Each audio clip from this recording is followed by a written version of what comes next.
Once they think they can get in, they're coming, and they weren't coming because they couldn't get in. Once they think they can get in, they're coming, and they are coming at levels that you haven't even seen yet.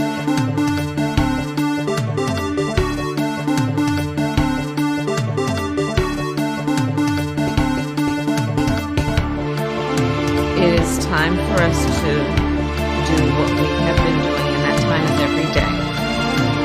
Every day it is time for us to agree.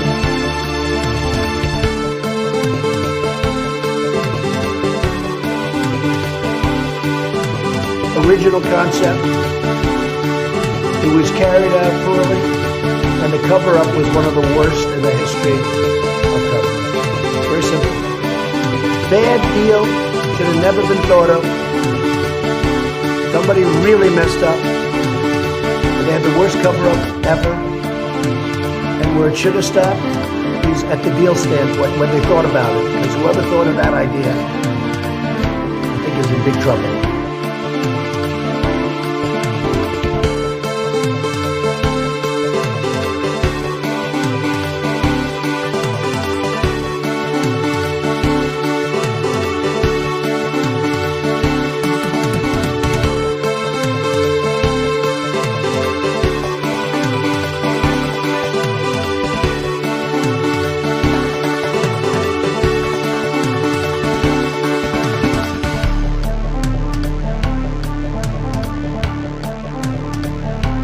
I'm about to be 34 and I have no family because my dad had 2 kids by the time he was 27. Yeah. And I'm like, man, you know what the problem is though?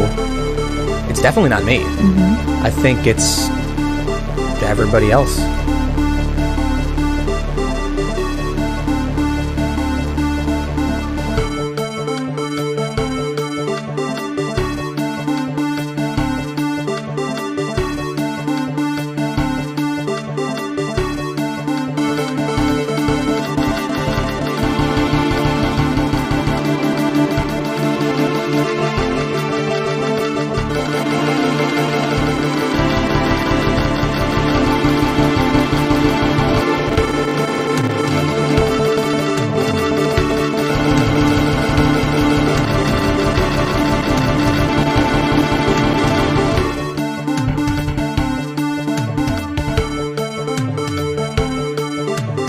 Like this, and we were, I need water, help me, I need water, help.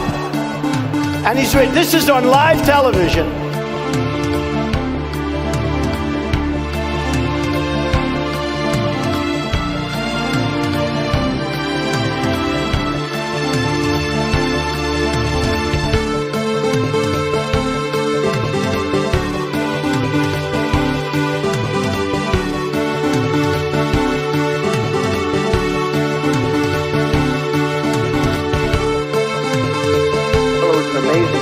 At 40 Wall Street actually was the second tallest building in downtown Manhattan, and it was actually, before the World Trade Center, was the tallest. And then when they built the World Trade Center, it became known as the second tallest, and now it's the tallest. And I just spoke to my people.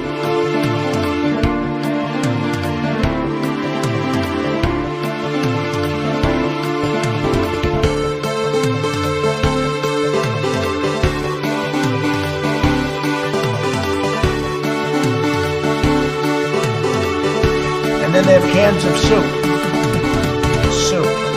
and they throw the cans of soup.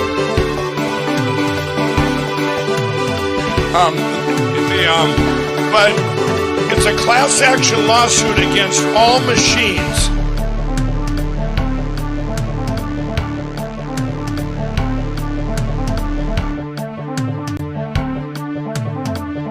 Testing. Hello?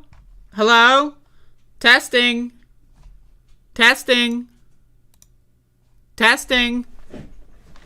Hello? Hi, Max. Hi. Hello? Hi, Max. Testing. Hello? Look at this dog.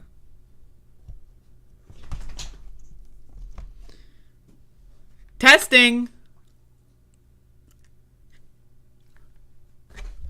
Hello? We got a show today. Today is today, unless you're watching this later, in which today may be yesterday. And so today is in existence. It's a day that exists, and going to be doing a show today. We got people in the programmatic chat room today. I have a guest lined up. Y'all, lined up. Rialon was correct in guessing the guest. I have a show, and it's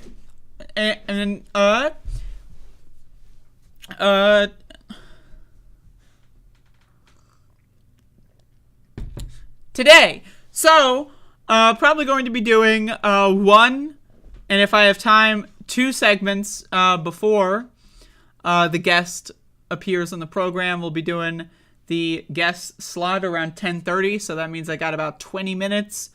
So, we'll see. I could theoretically spend 20 minutes on one segment, or I could do 2 10-minute segments. It depends on how that goes.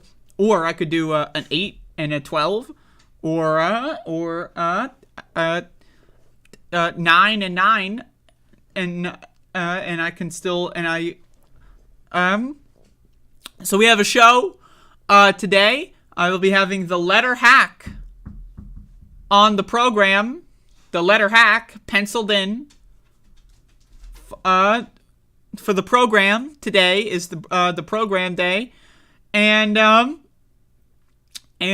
so yeah, that's the agenda for today. So there you go. Thanks for watching today. All right. First up, I want to talk about COVID just a little bit, brighten everyone's moods.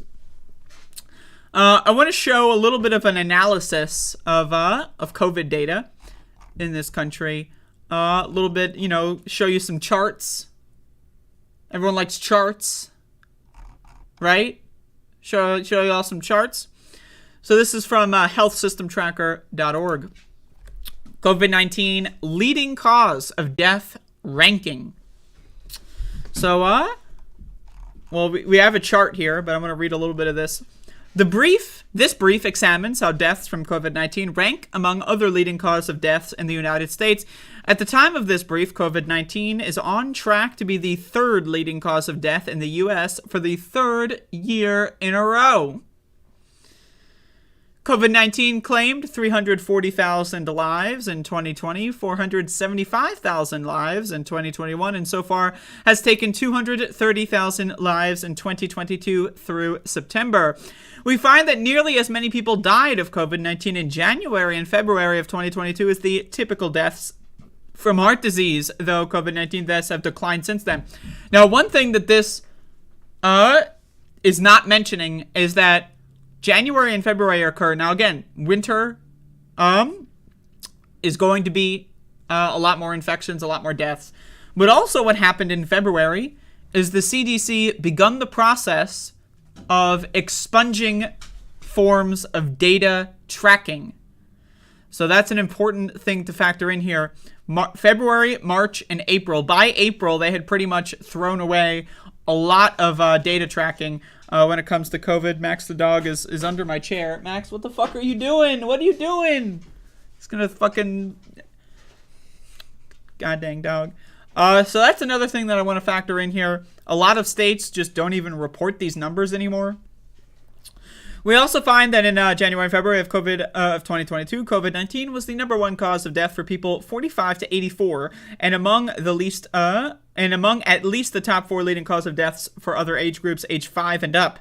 The number of COVID-19 deaths has since declined. Now again, since declined. It's really impossible to know that. It's totally foreseeable that COVID is killing less people now than it was this time last year. Totally possible. But because the CDC decided to dispute and disrupt tracking the data, tracking tests, tracking all of this stuff, we will never know. We will never know. It is totally possible that COVID is half as deadly right now as it was last year. Totally possible. We just don't know, right? You can't really trust the numbers. Again, really the only thing you can look at is XX deaths, which I'll be covering a lot when we get those numbers in at the end of this year. At the start of next year is when they do the tallies. But anyway, check this out. One thing I want to talk about in this chart, as you can see, COVID-19 is the third leading cause of death in the United States. And it has been since the pandemic started. But what are the top two leading cause of deaths? Heart disease, which is actually like 80 plus different diseases in one category. What is heart disease? Heart disease isn't just one disease. It is multiple different diseases that lead to similar symptoms, and therefore they're lumped into the same category. Cancer, another situation where, again, there's so many different kinds of cancers. They happen in so many different kinds of ways, right? They're treated in so many different kinds of ways. It is a big umbrella term. So when you factor this in, now what is COVID-19? It is a singular disease. Now again, COVID-19 can lead. It can generate things like heart disease. It could probably generate cancer. I haven't seen that many studies. I've seen studies that absolutely suggest that COVID-19 can create forms of heart disease, but I'm not sure about cancer. But either way, in this situation, we are comparing COVID-19, a singular disease, to cancer, which is like hundreds of different diseases, and heart disease, which is hundreds of different diseases, right? So you could make an argument that COVID is the leading cause of death in this country. And again, after the CDC early this year, decided to fuck with the numbers, fuck with the reporting data, fuck with data tracking, it really is hard to really know. It's hard to know what is the leading cause of death, how many people have died from COVID-19, how many people are testing positive for COVID-19. So many people don't even take tests anymore. I want to show another, this is age breakdown here. Now you'll see the third leading cause of death in people ages 5 to 14 is suicide. That's fucking crazy. It actually is everyone under the age of 45, suicide is more of a killer than COVID-19. You can make an argument that people are more likely to commit suicide because of the way that this pandemic has affected people. Everyone in this country at this point probably knows someone who's died from COVID-19. People in this country, again, pandemic or not, this country is falling apart. People are depressed, right? So again, suicide is the third leading cause of death for ages 5 to 24. But all the way up until 55, COVID-19 is the third leading cause of death. Now again, cancer, heart disease, those are groups of different kinds of diseases. It's in a different category, so it's hard to say. It's totally possible that a specific kind of cancer is so widespread throughout society that again, it could be more than the COVID-19 deaths in this instance. But again, the other thing about this, that this chart, that this information doesn't factor, is people that survive, but their bodies are fucked up. Long COVID. There are people that got infected with COVID for the first time in February, March, April of 2020, and they still can't taste food. Or maybe they can taste food, but like what used to be sweet is no longer sweet. What used to be their favorite food, they can't eat it anymore. It causes irritation. Right? There's all kinds of different ways that long COVID can affect people, and that is not captured in charts like this. And so I just want to say this. Again, a lot of people, not too many people in my audience, I know a lot of people that are COVID deniers, Democrats, Republicans, liberals, conservatives, leftists. There are a lot of leftists that are COVID deniers. There's a lot of liberals, conservatives of course deny COVID. They deny everything. Liberals, again, deny COVID. The vice president of the United States was tweeting out yesterday that the only thing you need to do to combat COVID is get a vaccine once a year. That's fake news. That's not true. We know that vaccinations wane after a certain amount of time. We know that the virus mutates. 6-month booster shots would be more applicable than once a year booster shots. And again, that doesn't even factor in, what theoretically could be an exponentially mutating virus. So again, the White House, run by Democrats, not the Trump administration, again, the Trump administration, garbage. But the White House, as it is, run by Democrats, is basically doing the same thing the Trump administration is. COVID's not real. It's not real. But if it is real, we're not going to tell you how to do anything about it. So, again, it's hard to say. Will this country actually get its shit together? Will this country actually decide, oh, maybe I shouldn't be a selfish psychopath? Probably not. Americans are crazy. Americans are sick, disgusting creatures. And stuff like this really makes it, hard to get up in the morning, honestly. But again, another thing that the third leading cause of death in 5 to 14-year-olds is suicide. That's another thing that I learned here, which is pretty insane. But again, what are we going to do? What are we going to do? Nothing? Doing nothing is not working out. We've been doing nothing for 3 years. Almost 4.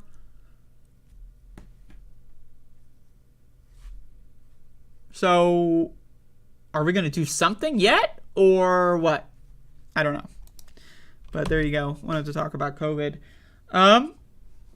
Another thing that's in the news this morning and yesterday evening is some cringe, folks. We got some high-level cringe. That's right. Now, once again, I have a question.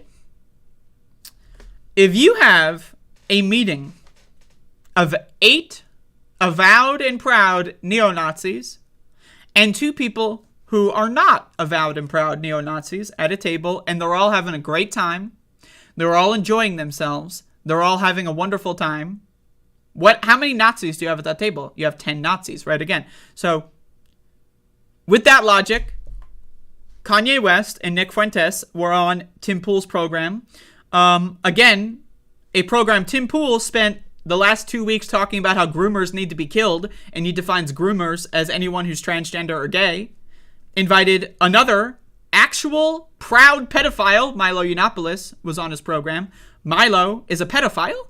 He is proud of his pedophilia. He defends pedophilia, at least did, and then got canceled by the right wing.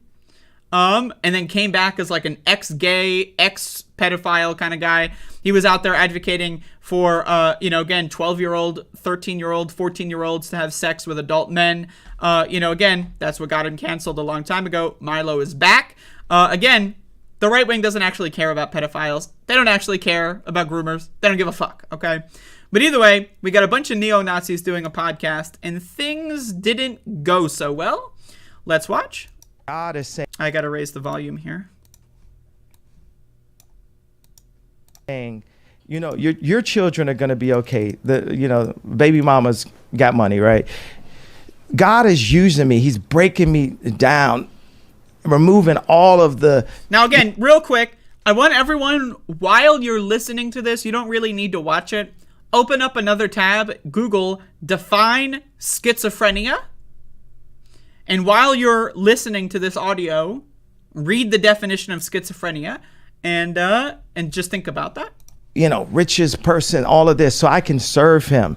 And the more and more those things are taken away from me, the more I can be empty and be a vessel and be able to be used. And right now it's like, you're not going to take, if we can't, you're not going to take my pain away, right? The Jewish people say, it's the Holocaust, this happened, and you can't say anything about it. We can't take their pain away. No one's going to denounce the fact that they tried to lock me up. That's what, because every time I'm just holding stride, and it's like. Is anyone are people trying to send Kanye West to jail? I thought I was more Malcolm X, but I find out I'm more MLK, because as I'm getting hosed down every day by the press and financially, I'm just standing there. And when I found MLK, again, famed anti-Semite.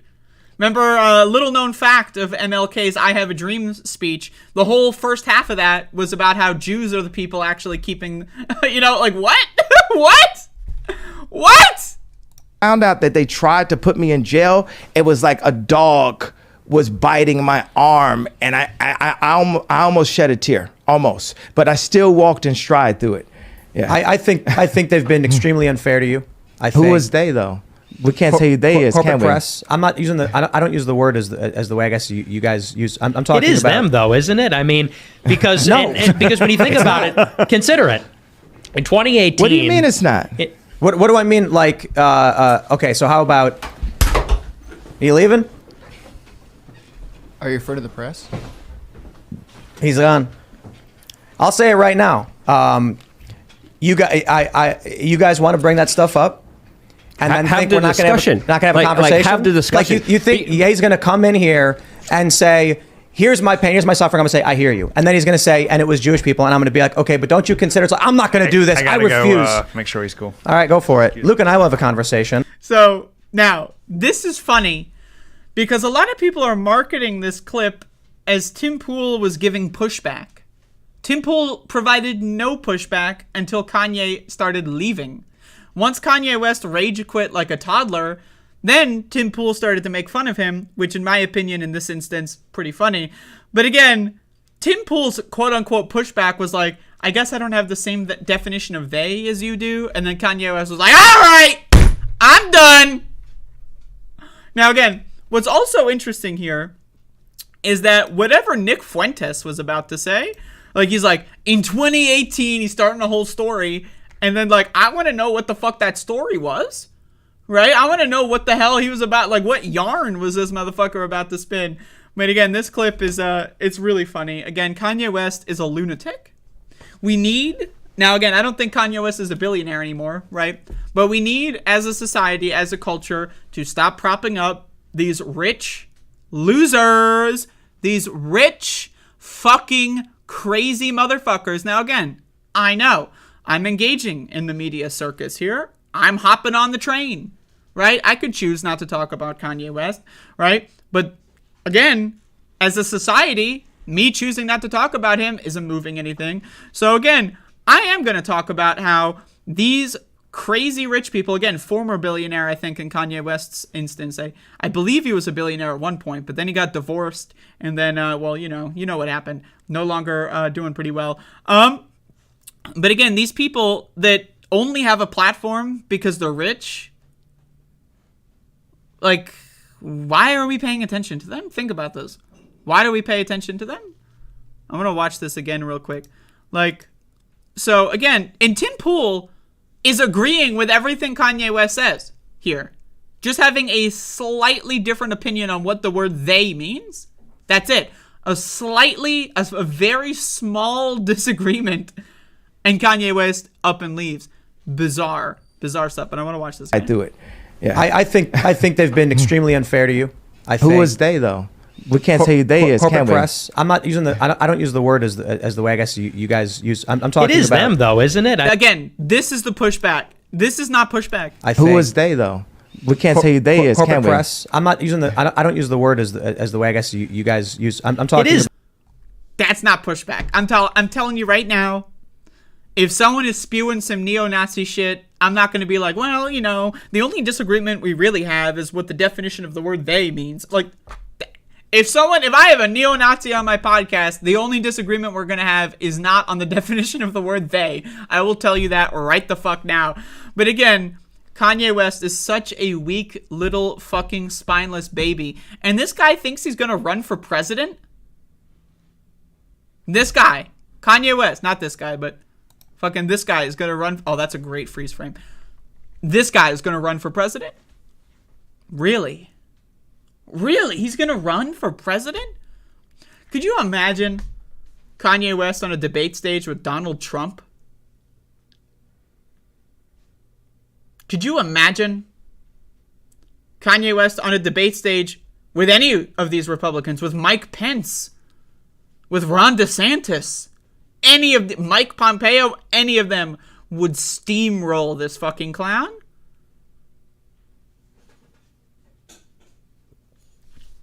Anyway, so there you go. Rich, out of touch lunatic is at it again. And again, multiple undiagnosed mental disorders, multiple diagnosed but untreated mental disorders, and a rich, again, he's rich, so everyone listens to him. It's not a good mix. So very fun to watch, but sad for, the state of the world.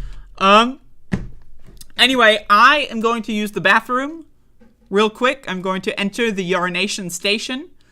In a couple of minutes, I will have the letter hack, aka Matthew Strackbein, on the program. So give me about 5 minutes. Unless there's some technical issue, then it could be 7 minutes, maybe 8 minutes. It's possible. And then we'll be back, and we're going to be discussing films. That's right, folks. Films. So if you don't like films, then fuck off. I will be right back.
Hey.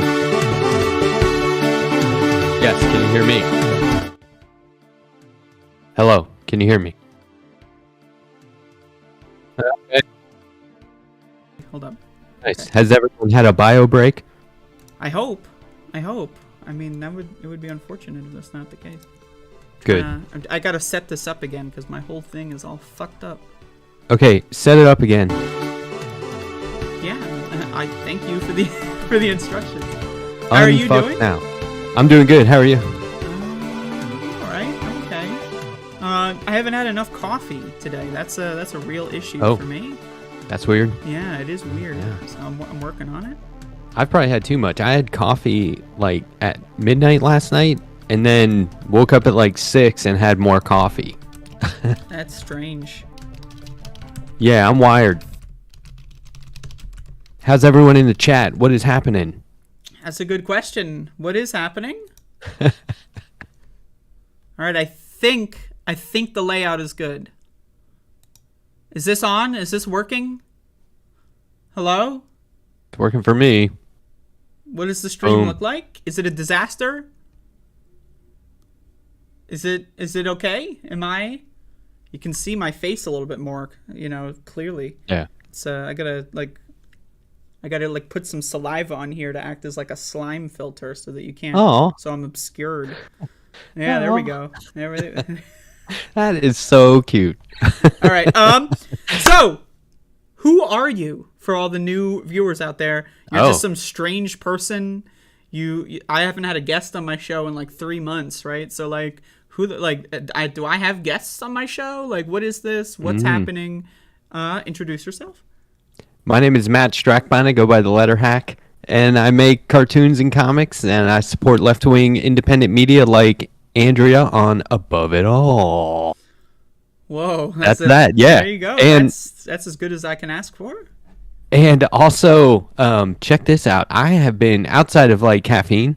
I've been sober for like 5 months, and there is no better high. I'm telling you. Well, first of all, you have to not be sober for like 30 years. Right. And then sudden long-term sobriety is wild. Yeah, I feel that because for the last couple of weeks I've been trying to cool it a little bit. And yeah, like the first week of being sober is like it is like you're high because it's different, Yeah. right? So It's weird. Yeah, it is. But 5 months. Well, so I started dreaming again Okay. a lot. And the Okay. dreams are just like all the time. I mean, I sleep like 4 or 5 hours a night, and it's like 3.5, 4 hours of dreaming on Okay. average. Are you And doing it the sticks- lucid dream stuff? Yeah, it's wild. Oh. Like I wake up and just sort of sit there and try and like slip back into the dream, and then it gets all distorted, and then it sticks with you all day while you're awake. Mm-hmm. So anyway, thought I'd share that. It's been that's wild. Great. So Yeah, that means so- let me get this straight. That means you didn't watch Panos Cosmatos' new program, The Viewing, while on drugs. Is that the case? Didn't have to. Didn't you? Well, okay, so you probably were on drugs when you watched I it. was on a lot of drugs. I was on a lot of drugs. But just so you know, you feel like you are anyway. That guy always does that. He makes some weird stuff. Yeah. So okay, So- you're coming on here. We're going to talk about films. Originally, we're going to talk about Nicolas Cage's film, Massive Talent, which I saw.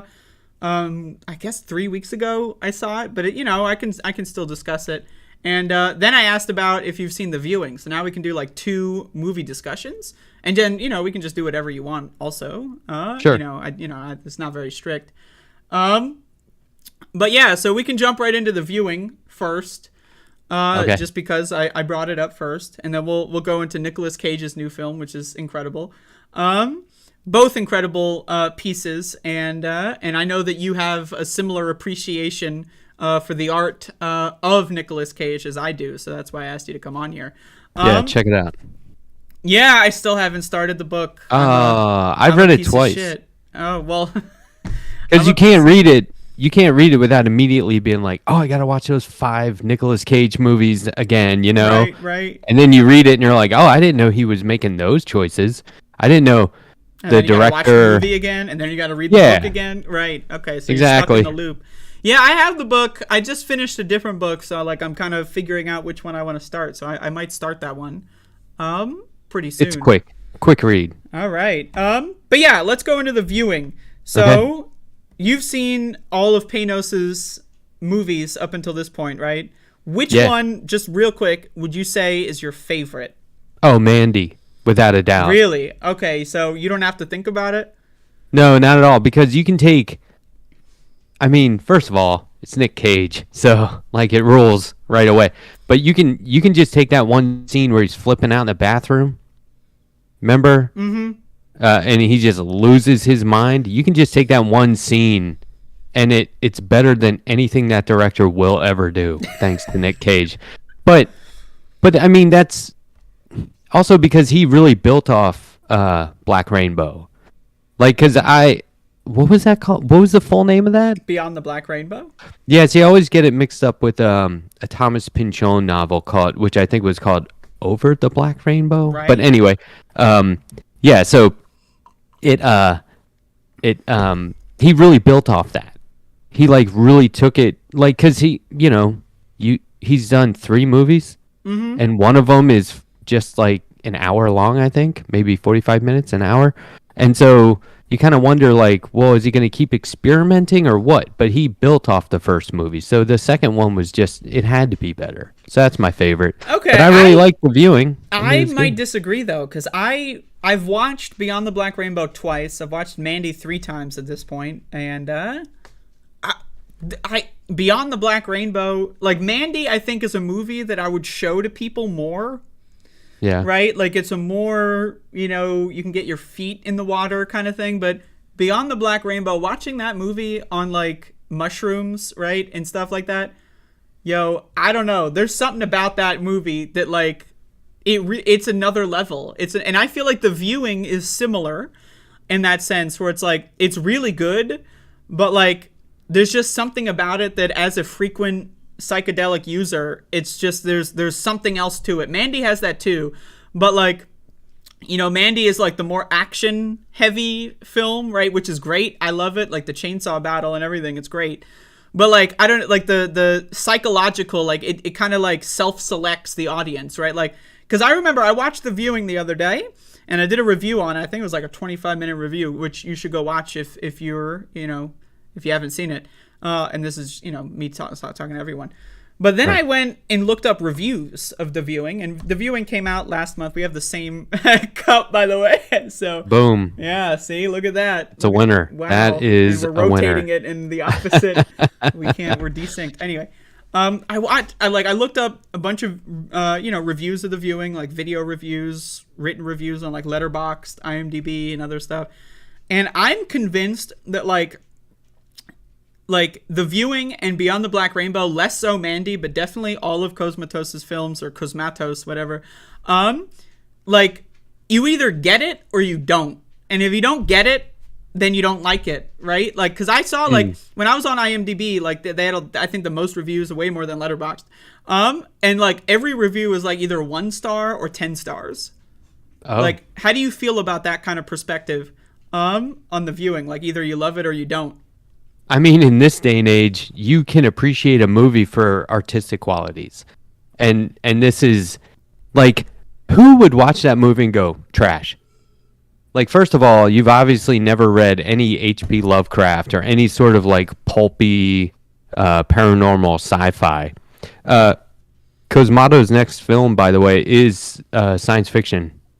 I believe it takes place on, like, another... Yeah, it takes place on like another planet or something. But anyway, you between 1 and 10, it's like, okay, man, how do you go through life like with nothing else? It's either a 1 or a 10. That's pathetic. There's got to be some, there have to be some appealing qualities.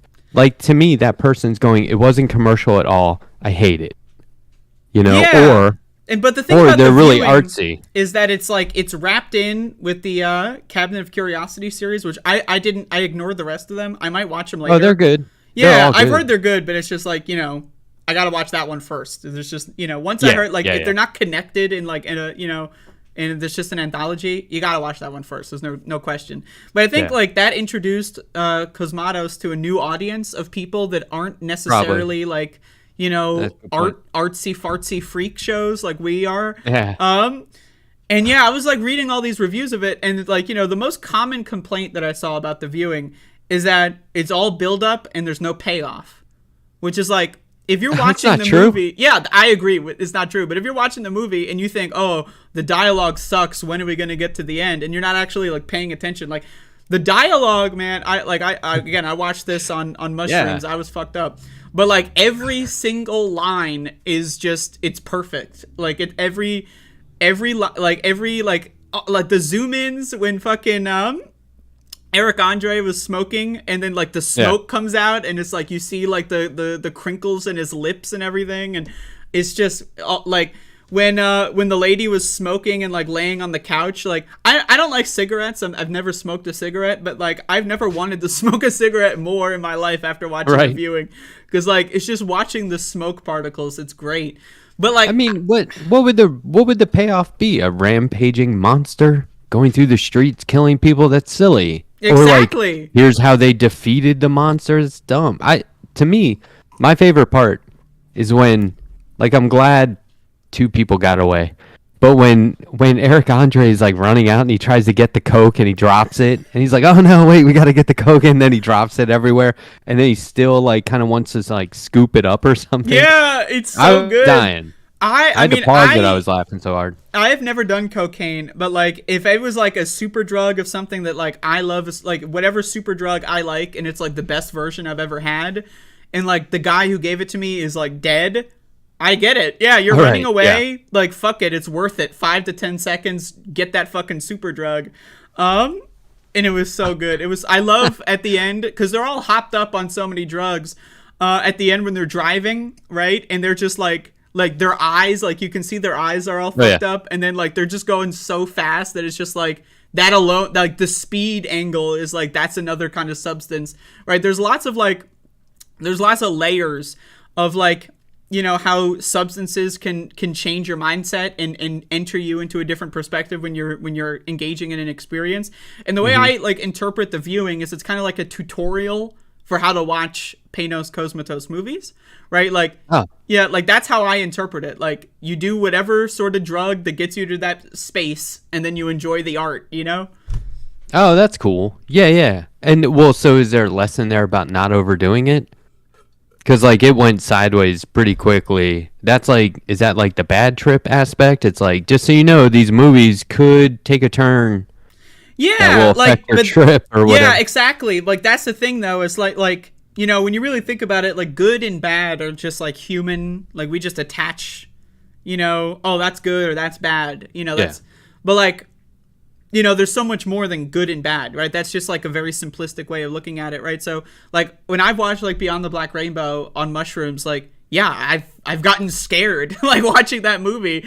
It scares the shit out of me, but it's like it lets me access like certain parts of my brain that like I otherwise wouldn't do on my own, like it puts me in like a certain kind of like a dark mindset, but not like necessarily like oh I'm having a bad time, like I'm scared, but like fear is just an emotion that I'm observing from the outside. It's like it allows you to examine like because a lot of like psychedelic art is like the super happy, like goofy, and that's great and I love it, but like I'm really interested in like the dark like side of it, because like it's very underexplored, because you don't want to scare the normies off, right? Because if you talk about like dark sides of that kind of stuff, normies will be like, oh look, the bad trip, we gotta ban it again or whatever. But yeah, the way the viewing kind of like each character I feel like is like a different part of like your own consciousness, right? Like the one who really wants to do something and the one who knows that they shouldn't, right? The one who's never done it, so they're scared. Like each character, like in the dialogue scene, like the half the film is just dialogue.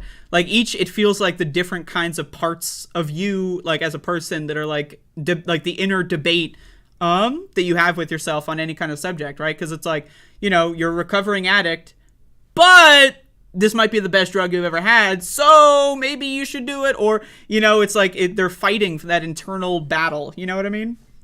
Yeah, no, exactly. And there's like a spiritual one. There's one who's more of a I'll try anything, right? Like living on the edge. And then there's the one who shows restraint, but that's because he's aware of his compulsions or whatever. And then so what's the demon, or what's labeled on IMDb as the blob man? The statue. I mean, that's just something that he thought was a statue and turns out it's not. Is it like their worst fears manifested? Because like some people are attracted to it. Like the one lady reaches out and and by the way, that actor, I forget her name, but she was in Prisoner of Ghostland. Yeah, I found that out later because I was like, where have I seen this person? And then later I looked it up. But yeah, it's there's all the connections. The Nicolas Cage is in Mandy. Nicolas Cage is in Prisoners of Ghostland, and then I forget her name, is in Viewing.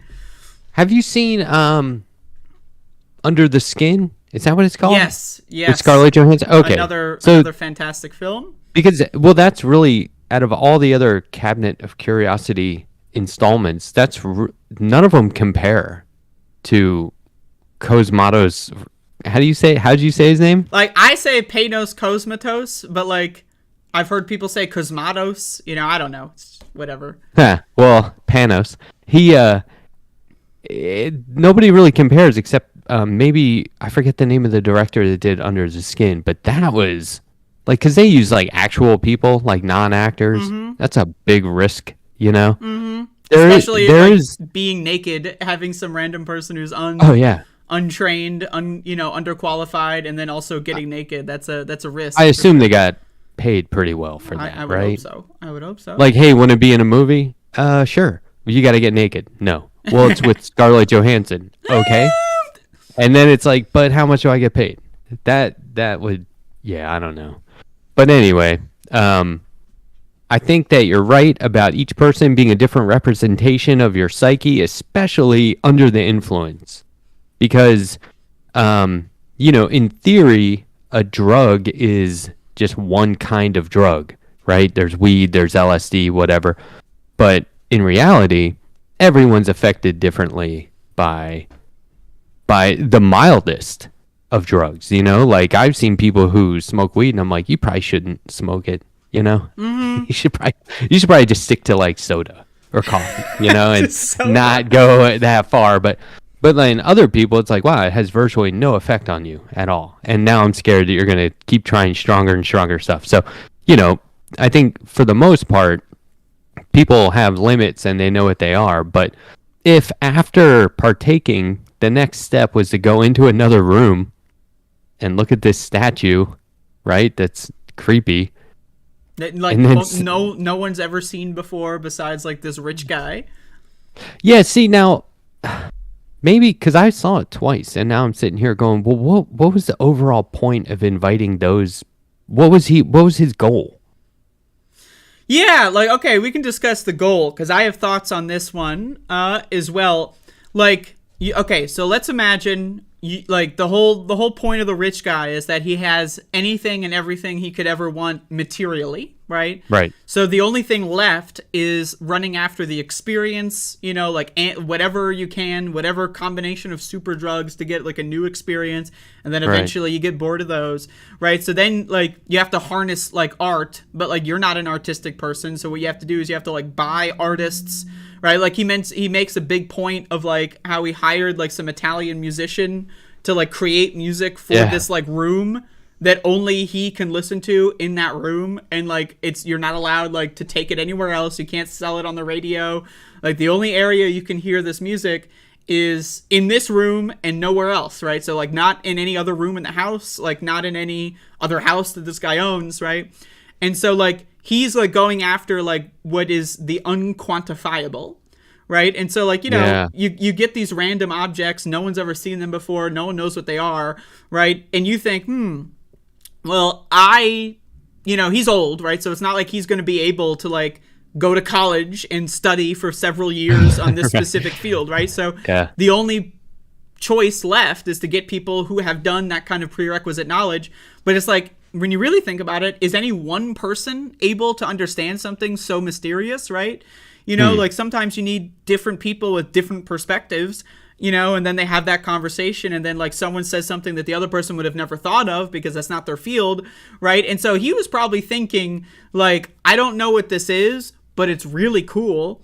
And so let's get people who might be able to identify it. You have the scientist who's like, okay, the material is like, it's like some material that's not found on Earth, right? The psychic is able to like interpret the energy or whatever, whatever that would be. The writer, I love that the writer's just not interested, right? Because he's like the kind of the stone cold, like, he doesn't believe in the psychic crap, he's just after a good time and he likes to write stories, right? So he's not buying it. And then you got the musician who's just interested in like the art of it, like, oh, it looks really intricate, right?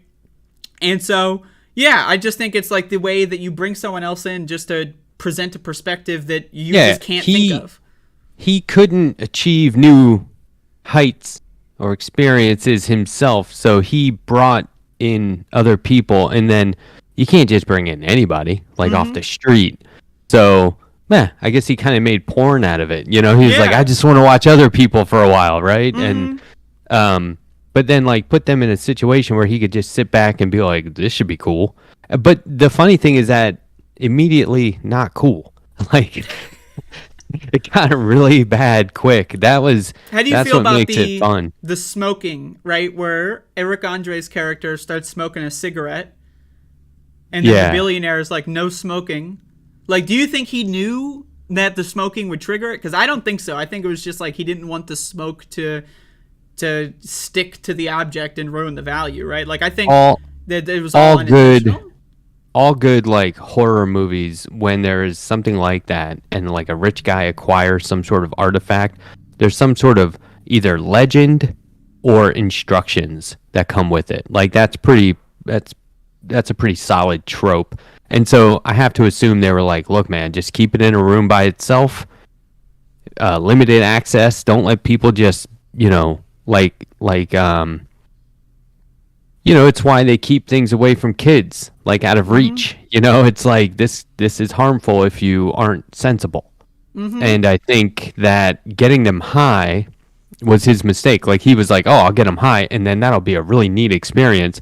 But it backfired right away because turns out Eric Andre's character just is too too compulsive and just could not like, because like Don't Smoke in here really felt like, hey, I have a policy about no cigarettes. But then when he started smoking weed, he's like, oh no, that could actually be bad, right? So I don't know, if it was a longer movie, maybe there would have been some explanation like that. But maybe not with this director. He probably would have left it out there. Yeah, that's the thing that I feel like about Panos, is that like every decision is like, it feels like he thought about every decision for like 10 years, you know? Like he's doing like, I don't know what this guy's like drug schedule is, but he's like, every line of dialogue, he's sitting there staring at it for hours and hours thinking, like what can I do here? Right? And so like one of my favorite examples of this is when they're all like, when they first get there and they have like, you know, the drinks or whatever. And then like each character other than the British guy is like, oh, my favorite drink is some complicated tea or like this special kind of alcohol. And then the British guy is like, oh, it's an ice cold beer. Right. And it's like, there's no detail. There's no, and I think that's purposeful. Like I interpret that as like Panos doesn't respect beer. And like, you know, so why bother learning about it when other things are more important? Yeah. Like, and that's the thing is, you fly too close to the sun, you know, because, they're overdosing is a thing, and that doesn't necessarily mean you die, but it means you can go from having a comfortable time to an uncomfortable time, right? Yeah. And so, like, that's kind of the representation is that he gave these people the substances, and he couldn't, like, one of the characters just couldn't let it go. He just had to, and that was all their downfall, you know? Yeah, it's hubris. But it's also like a pretty good commentary on how rich guys immediately fuck everything up. Yeah. Like that statue could have been Twitter. And you're the Eric Andre character and Musk is like, Andrea, please put down the drugs. I disagree. I'm sorry. You invite me all this way, and you give me all the drugs. True. You know, I can't be held responsible. Yeah. And then it's like, how do you feel about the creature itself? Like, I thought the creature itself, like, you know, you have like the Beyond the Black Rainbow kind of wax melting effect, right? And then you've got like the creature itself that looks like a mesh of practical and CG. Like, I think the horn things were CG, but like I think the rest of that was like some sort of suit or something. That's what it looked like. Unless there was an actor. Yeah, there was a guy in a suit. Yeah. So, like, I don't know where the CG started in the suit. You know, ended, I like how the horns were more like tentacles. Mm-hmm. But they look like horns, you know? Yeah, like that's creepy as shit because you're looking at it and you're like, oh, okay, well, I've seen horns like that before. But then they start moving and you're like, nah, it's unnerving. Yeah, and that also is like, you know, it's like when you're on a psychedelic and you're looking at like, you know, the ceiling fan, and on all of a sudden the ceiling fan is like, well, I've never seen a ceiling fan do that before. You know, like it's just I feel like every detail was just like it's just perfect. See, and then you have the music. Then you're like, oh, you're like, what would it be like to stand on the edge of that ceiling fan blade? Like if I was a little person just standing there, and then like, what would that kind of look like a ring of Saturn? What would that be like? And then all of a sudden you're a million miles away and you realize you probably start coming down. Yeah. But the music. I should have made a point to look up who the music actually was. Like, who are they giving credit to for being such an amazing musician? Oh, and then what were they listening to when they cut back and like the driver's in the room by himself? Wasn't he listening to like Barry Manilow or something? Yeah. Like I don't know exactly what the song was, but it was like you have like each. That was hilarious. Yeah, like each character is like, or each like event is like, it's not just one kind of music, right? Like you've got like all different genres, right? That are being like kind of melded together, and then you see them by themselves, and then you know they're melded together again, and then it's just, I thought it was great. Like it's just like, and it builds the mood, you know. So there's another thing I just watched that was incredibly painful. Took way too long. It's basically like a 90-minute movie that would be rock solid, and they stretched it out over 10 episodes, and episodes range from an hour to an hour and 45 minutes each. And it's by the guy who did Drive. Never seen it. Oh. I know. Can you believe it? Come on. I know. So anyway, this was really hard to endure, but I watched the whole thing because it was written by one of my favorite comic book writers, Ed Brubaker, and it's a crime genre thing. What It's is really, the name of really the series? Too Old to Die Young. Never heard There of it. there are aspects of it that would be really cool under the influence, but it's painfully slow. Like, they have characters just looking at the camera for, I'm not kidding, for like a half an hour and not saying anything. But the music is consistent through all this guy's films, so you can kind of just like not watch it and listen to the music. Right. And I thought that was kind of necessary, but also like cool. But anyway, maybe check that out if you want, because now I'm trying to think of like what compares. Nothing compares to this guy's movies. It's really unique.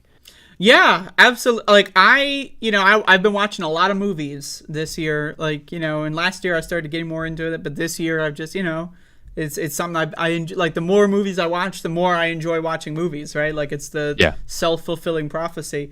And like, there's nothing else that I can say that even comes close, Like, I love Christopher Nolan films, right? And they have like a lot of artistic value. I love watching that shit on drugs, right? The music in those movies, like Inception, is really good. But even then, it's just a total, like, Cosmatos is just in a different, like, my God, right? Like, top 10 reasons to live to continue watching this guy's movies. Yeah. Like, like, Jesus Christ. This is a weird one. Just buckle up. All right. Because this is going to seem really conventional, but it's not. One of my favorite movies of the year had some of the trippiest moments. It's called Spencer. Have you heard of this? Nope. It's about Princess Di, Okay. and it stars Kristen Stewart. Okay. And not my favorite by any means. And I was just sort of bored one day, and I was like, let me check this out and see if it's any good. And within like the first 5 minutes, I was totally hooked. I was like texting my brother an hour in going, you got to watch this movie, right? And then there are parts, it's meant to be the characters hallucinating, right? But there are parts where you're just like, oh, I felt like I was hallucinating. That's really weird, because you know how like the abruptness of coming out of a trance like hallucination where you're like, ooh, wait, no, I'm actually at home. You know, like that kind of thing. Like, that happens in the movie a couple of times, and it's really, really trippy. But it's also, she was nominated for an Oscar. I don't know how people feel about Academy Awards. They are kind of, I think they're complete whatever. garbage. But I think, but like, she should have won just based on who else was nominated. It's like she definitely pulled out all the stops, and I doubt you'll ever see her in anything that convincing again. But I gotta look that up. Yeah, for the trippy qualities as well. It's really, really good. It's sad, but it was good. I'm thinking about making like a fucking like top 25 movies to watch while you're on drugs kind of list. And I mean, obviously the top 3 are going to be Panos, right? Like, I mean, there's no, Have you ever seen Tetsuo the Iron Man? Mm-mm. Okay, well, careful. Okay. But check that out. That's a trilogy, but really the first one is the only one worth watching. It is amazing. It was by a video game creator who decided to, I think it was video games, maybe it was music videos, but a lot of it will like break into like techno music, what do you call it? Like they did this in Butch Cassidy and the Sundance Kid, where all of a sudden the movie's kind of like a music video. And then they go back to the movie. The vibe where it's like, you just like, you don't realize what's happening, and then all of a sudden you're just in like, whoa, okay, all right. But if just maybe read about Tetsuo. No, just watch it. Just track down Tetsuo the Iron Man. I have it on DVD, so you can get it. But it's one of those deals where like in the first 10 or 15 minutes, you're going to be like, what is going on? It is really shocking. Like, so I would put that up there with movies to watch, just based on my own top 25. Wow, 25. I mean, I would go for 50, but that seems like a lot of work. Well, but there'd be a lot of movies in there that are just super mainstream and vanilla, which come across better under the influence, right? There could be, yeah. Like there's some movies that like you just watch it on shrooms or something, and you just see so many different layers, and it's like it affects you in a different way that you wouldn't have to go back to the viewing, it's like you got to be in the right mindset to experience like the deeply hidden art. Right. Yeah. No. Now I'm gonna have to make a list. There's comic books I would read under the influence, but those are That's too fun. easy to like put down. I think. Like a movie, you can get really hooked. I don't know. Yeah, I'd have to, because there's a lot of old movies, like black and white movies, where characters talk really fast, and it's just like, why is Humphrey Bogart talking that way? Like it's really weird. It's like no one ever talked that way before or after. It's just him, right? And like he's just such a being funny goofy. looking guy. Like you would really trip out. Yeah, black and white movies. There's like especially silent films, like yeah. like. Vampire. Yeah. You ever see that? No. I've been trying to construct like a list of like 20s and 30s movies for the next Halloween special, because I want to do, because I haven't seen nearly enough, and I'm at the point in my cinephile history where it's like I got to go back. I got to check them all out. Do some German expressionism. Like what's the one Nicolas Cage always says in that Dr. Caligari? Yeah, Dr. Caligari. Yeah, I've heard a lot of good things about it. Yeah, those are good. Or like M. It's just the letter That M one? by Fritz Lang.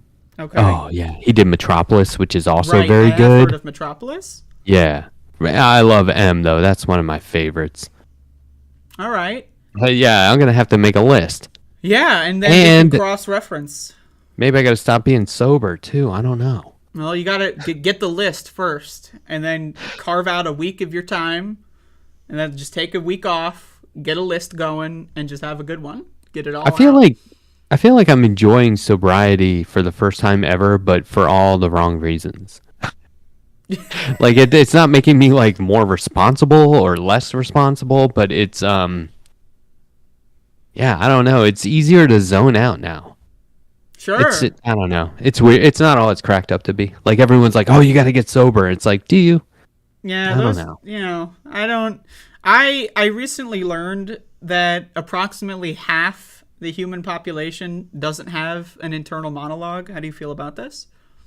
Oh, what? Really? That's what I said. They don't? They don't. Then what are they? Half. They don't think thoughts?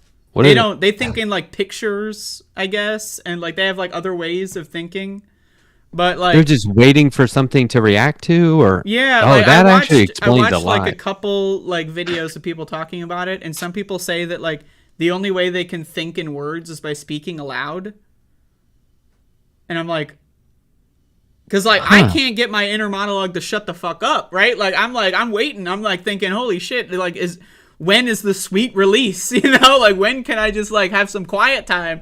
But yeah, about half of these motherfuckers. There might be some people in the chat right now. If you don't have an inner monologue, let me know. I'm interested. Like so. Wow. Yeah, like I don't know, but like I feel like that change. For me, like when I'm watching a movie on drugs, right? Like my inner monologue is like describing every detail that I'm viewing, and then like converting it to to something I can understand, and then it's like. Maybe drugs are just like way different for people that don't have an internal monologue, and maybe that's why they're sober. Maybe that explains the sober people. Or like why there aren't more storytellers, because I feel like I always have ideas churning for a comic book. Absolutely, or yeah. Like I wrote a novella earlier this year. Okay. I had so much time on my hands, I wrote like a little book, but I was thinking about that way more than I actually wrote it. Do you know what I mean? Like it was going on in my head nonstop before, during, and after writing sessions, and I just got down like what made sense, sort of. Yeah, but, it's like keeping a notebook in your head. Like right. It's not perfect, right? But like, every time you look through the notebook and then you can expand upon the ideas, and then eventually you run it off. But it's like inner monologue is a commentary on everything that's going on all the time, I feel like. Like whether it's going on around me or just like out in the world. Maybe that's expansion from drug use. You know what I mean? Maybe some people expanded their minds to the point where they could have... I guess that could go both ways.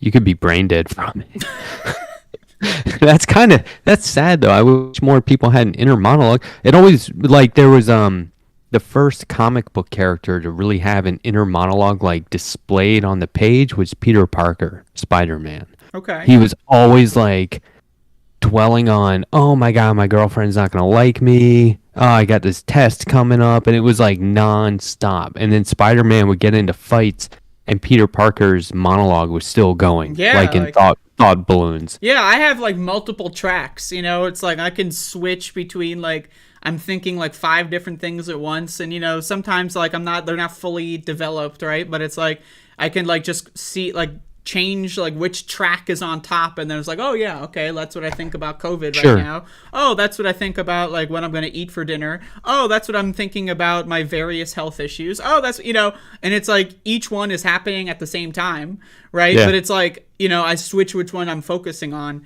Yeah, I don't know how to interpret this. I'm talking like 2 days ago, I learned that about half the population doesn't have an inner monologue. And, well, needless to say, my inner monologue is not handling that well. Oh, yeah, right. Where'd you pick that up, though? I saw Where'd it on you see Twitter. I just saw like a random tweet about it, and I was like, that can't be true. And then I just went down the rabbit hole, and I looked it up. And I saw that, like, it's really hard to, like, do a poll about this or a study, right? But it's like, I found that anywhere between 30 to 50% of people have an inner monologue, so we might be in the minority. That might explain what the fuck's going on in this world. These motherfuckers aren't thinking anything. Wow. Did you ever watch Trailer Park Boys? No. Where one of them is like, I keep having these words in my head. And his buddy goes, that's called thinking. Those are thoughts. He's like, oh, really? He's like, that's me? Yeah, I mean, I guess a lot of people interpret it as like God or something, I guess, right? Yeah, or just don't pay it any mind. That's weird. Mm-hmm. But yeah, you should watch Trailer Park Boys. A lot of people have recommended it. It's on my list. You know, I got a lot of time to watch movies and television, and I end up watching the same movies and television over and over again. So I do that. I do that too. Anyway, let's jump into Unbearable Weight of Massive Talent. Oh, okay. Because I saw this movie a couple of weeks ago. I think I saw it when I was taking a break, when I had that YouTube strike, or maybe I took a day off. I don't know. I just remember taking a day off at some point. I've been taking a lot of days off recently, and just like watching movies all day. And I watched Massive Talent. What? Did you like it? Oh, I loved it. Like, okay, yeah. I thought it was fantastic. Yeah. From that movie, I can understand that like Nicolas Cage is like a huge movie buff. Like he's like a hardcore cinephile. Oh, yeah. And like one of the main reasons for writing the movie was just as a way to talk about his favorite movies, right? Like because there's so many scenes in Unbearable Weight of Massive Talent where it's like him and then the other guy are just going off on a conversation about movies, and it's like, you know, some of the movies I've seen and I'm like, yeah, that one, yes. Yeah. And some of them I haven't seen and I'm like, okay, I gotta go watch that now, or you know. And but yeah, my favorite part of Massive Talent has to be the acid scene. I mean, there's no question, obviously. It felt real. Yeah, it was real. so well done. It was so well done. Like my they're favorite in the part car. was the wall. I love the wall. Okay. That was okay. I love that. I mean, I was dying, but what got me was when they're in the car and it kicks in, and they're doing that like smiling thing at each other. Like you got to be a really good actor to smile like that. Yep. You know, yep. I mean, you can tell they these start. Motherfuckers have experience there. Right. Yeah. Yeah. They got to be drawing on their experience, but then they're talking about the movies. Like, he goes, "But what's it about?" You know, they get real deep. It's to be able to switch back and forth. I know they take breaks between takes, but like that's how it is, right? It was very realistic. Okay, remember when they see those two guys they think are looking at them, and that's why they're trying to escape? Tell me if you notice this. This is hilarious. They were not the same guys the second time they see them. Yep, I noticed that. Yeah, it's just old people or whatever, right? So it's like... Well, they apparently those actors weren't available for the other scene. And I was like, you weren't available? Like, who are you? What do you have going? Did Nicolas they die Cage or something? How are they? You know, I'm kind of busy right now. Yeah. Oh, we just need you to come in and do the exact same thing as before. Just sit there and talk. Nope, busy.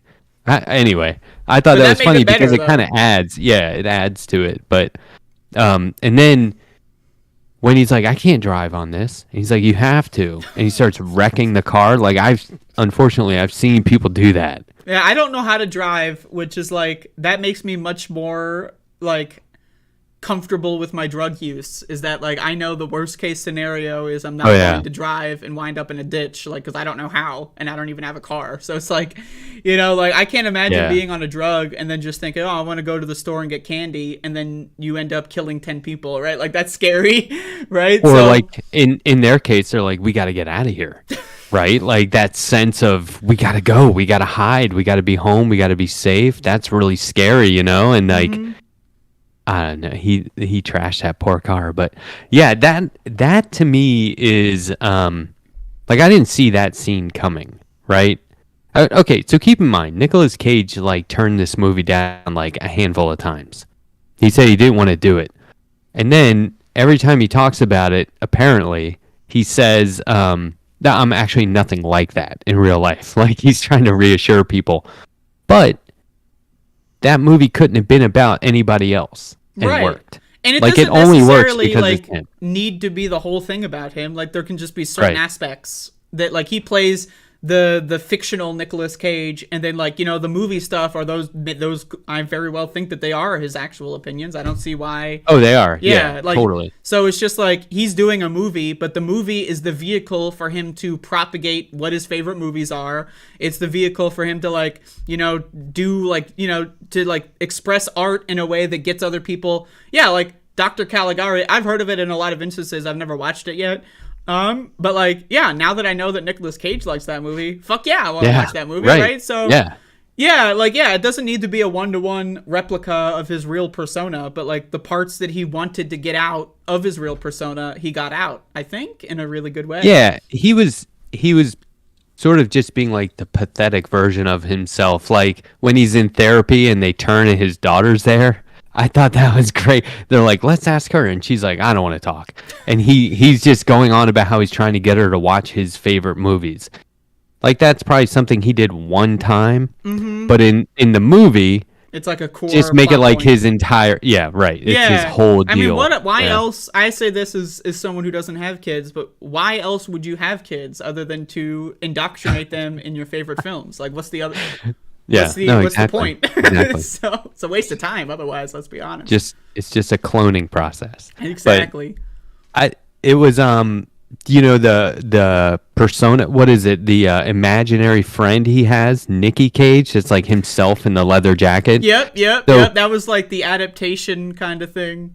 Yeah, so I was trying to get you to watch this interview. I don't know if you ever did, on a British talk show called Wogan. No. Did you ever watch that? I forgot because I'm stupid and dumb. Well, he played that character. Okay. So it was for Wild at Heart, I think. It was the press junket after that. He did an appearance on this British talk show, and he comes out in no shirt with a leather jacket. I think, and he's like doing karate kicks, and he's throwing money around, and he's being really loud and crazy. So then that character, and by the way, it's all in here. Oh, that character is based on a persona that he developed when he was being bullied as a kid. Okay. He put on like cowboy boots and a jacket and stuff, and he changed his name, and he gets off the school bus one day and starts going up to bullies being like, you can't mess with Nicky Cage anymore, right? And so he's kind of like had that persona his whole life in a healthy way. Mm-hmm. And I think this show or this movie was like, let's do it in an unhealthy way. But like, it was written without him. Right. So like all of that was gleaned from like interviews he's done before, I guess. Right. Mm-hmm. Like, and I just wonder how much input he had, but, and in the book, you mean? No, like the movie, like I wonder how much input he didn't have any input into the book. They say at the end, it's like, yeah, he didn't have anything to do with this, but it's entirely accurate. It's a history of movies and Hollywood and like the industry and the path that movies have gone on based on his movies. Mm-hmm. Okay. Oh, yeah. It's awesome. And there's like quotes in it that are like, he's an X factor. Like he's done things that would other actors you would just be like, oh, you ruin your career, but for him it makes him more memorable. Yeah. You know? Yeah, Which is just like amazing. But so by the end of this movie, I was like, they got to do a sequel. Oh, of course. They got to make this a franchise. I mean, we got to get like I don't know though. God, I was like, because when they cut to the movie version, Yep. and it was like Demi Moore. Yeah. as That the was wife. another great aspect. Is like a lot of the movie is them like talking about what kind of cool movie they could make if they wanted to, and then like it cuts to them on the set of the movie, but then it's like it's the non-linear storytelling, but like with the same theme, and it was just great. Yeah. And how do you feel about like was it the CIA that was the group that was like trying to work with him? How'd you feel about that whole angle, the Donnie Brasco type situation as it was described? Yeah, I think it was funny. It was silly. I think they needed some reason.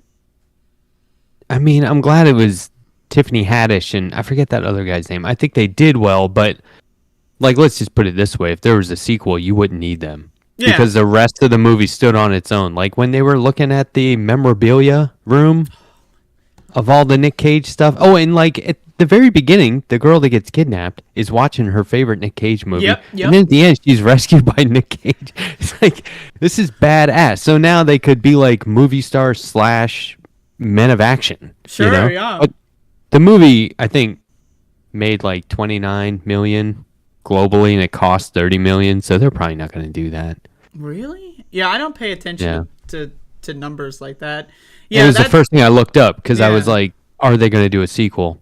And Probably that's not. usually one way to tell. Yeah. I hate that money is such a huge part of like restricting art, Right. And it's, but it's also like the creativity loves constraints where it's like, sometimes like you end up creating excellent art because the constraints of money, right? Like, Birdemic is a great example, very low budget, and we got a masterpiece. I don't know if you've seen Birdemic, but Birdemic, the best movie ever made. What is this? When did this come out? Just look up Birdemic. Don't spell that for me. Birdemic. So. Oh yeah, no, I've seen. Okay, that's like a sci-fi. Yeah, but it's like right? That's an example of money. Awesome. The limited money made it so much better, right? So, but I think overall, like, money has a negative impact on art. Like, it does. And it's sad on everything, too. really. Yeah, but, I mean, but especially art. And that's why there aren't better movies out now, because once upon a time you used to be able to rely on DVD sales, and now it goes straight to streaming, so people spend less money on the movie because they know they won't recoup it. So now all art is based on return on investment, which is just BS. I don't like it. But this movie was one of a kind. Nobody else could have done it, like I was saying. Pedro Pascal and Nicolas Cage together in a movie, I'm not sure you're going to see that again. Not in this way. Like the part at the end when he was like, I love you, remember? Like they're professing their love for each other when they decide that they don't want to have to kill one another. It's like, and the part where they're trading shoes, right? Yeah. He's like, I don't really like these shoes. I kind of wore them because I thought you'd think they were cool, and they trade them. This is the kind of thing, like, it just doesn't work with anybody else. It's silly, Okay, my opinion, if let's say you're one of those people that has like millions of dollars, the whole concept of paying your favorite actor to just like sit there at your birthday party, like, that's a great concept. Like, is Nicolas Cage open to that? Is that a real thing? Can I pay him $1 million to like show up at my birthday party and get drunk in like the back of the like? Because I would if I had millions of dollars. That's an extremely, like, that's more important than like funding anything else. Charity, fuck that shit. I want to get Nicolas Cage to get drunk and say nothing at my birthday party. You know what they should do? Because did you notice that was David Gordon Green at the beginning, the director he was having like lunch with? That's the guy who did Pineapple Express. Okay. And have you ever seen that, or This Is the End? And no. he did some very serious. Is that the guy that did the films. Halloween ones? The new Halloweens? No. That guy had 3 names, I think. The Halloween. I don't I'm actually not sure who did those, but he did some very serious independent films, and then he was like good friends with Yeah, he did do the new Danny Halloween McBride movies. Oh, he did. Yeah. Oh, okay. Yeah, so he can do like stoner comedy, serious. He can do it all. And since he was in the movie, it'd be real meta to have him come along and like produce a sequel. That would be, yeah. It'd be great. Use some of the Halloween money. I heard those Yeah. movies weren't good. Were they good? Oh no, you gotta watch my reviews. I watched okay. I haven't seen any of them, and I watched them all last month. And Halloween 2018, my only criticism is the name. The name sucks because it's the same name as the original, but it's a sequel to the original, not a remake. Oh. That Yeah. sucks. But other than that, I thought Halloween 2018, excellent, really good. Oh, Halloween okay. Kills might be the best Halloween movie. It's that good. It's so good. Halloween Ends okay. is divisive. A lot of people don't like it because Halloween Ends. It gets really artsy fartsy, right? Like it gets like a lot of self-referential stuff, like a lot of like, you know, this we know that this is like X movie in a franchise, kind of like a little bit, not like fourth wall breaking, but like in the way that the plot's written, right? But then the final battle of Halloween Ends, no matter what your opinion is on the whole movie, I thought the whole movie was excellent. But Halloween Ends, the final battle is so good. It really is. It's whatever you think of the build up, whatever, you know, you can have a negative opinion on that. The ending scene is so good. Okay. Well, yeah, I at least haven't seen the last two.